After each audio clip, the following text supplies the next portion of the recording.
Mungu alijionyesha kupitia mwanaye wa pekee, kupitia jina la Bwana Yesu.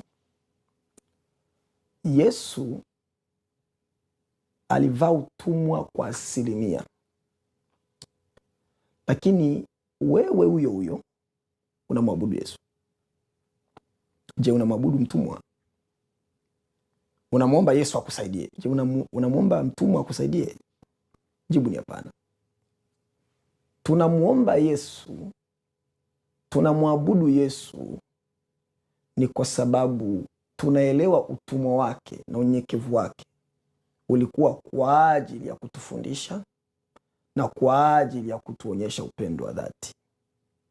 Na tunaamini ya kwamba Biblia inatuambia ikiwa nasi tumebeba upendo wa kweli, ni lazima tukubali kuitoa miili yetu na nafsi zetu kwa ajili ya ndugu wengine. Ndio maana huwa nafanya nikiangalia moyo wangu, nikiupima moyo wangu na nikiona labda siko tayari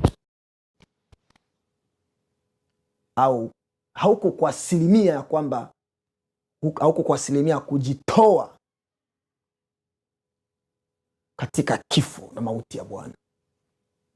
Something is wrong.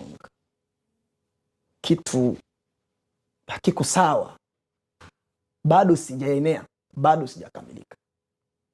Na siongelei zile hali za wiki hii unajisikia kama unaweza kujitoa kwa Bwana, ukajitoa kwa injili sana, lakini wiki nyingine ukawa muoga sana. Siongelei hizo hali, naongelea hali za umembeba Yesu muda wote, siku zote, muda wote, masaa yote uko tayari kujitoa kwa ajili ya Bwana wa mabwana. Haleluya. Ndicho kitu ambacho nakiongelea. Umembeba Yesu kwa kiwango ya kwamba uko tayari muda ni muda kujitoa, kuitoa nafsi yako, kutoa mwili wako. Uko tayari kunyongwa, kupigwa viboko, kuumizwa kwa ajili ya Bwana Yesu. Hicho ndicho kitu ambacho nakiongelea.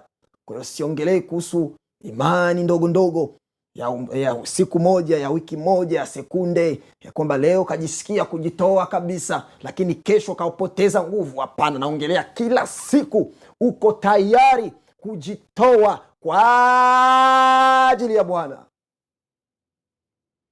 Hiyo ndio imani ya kweli, imani sahihi.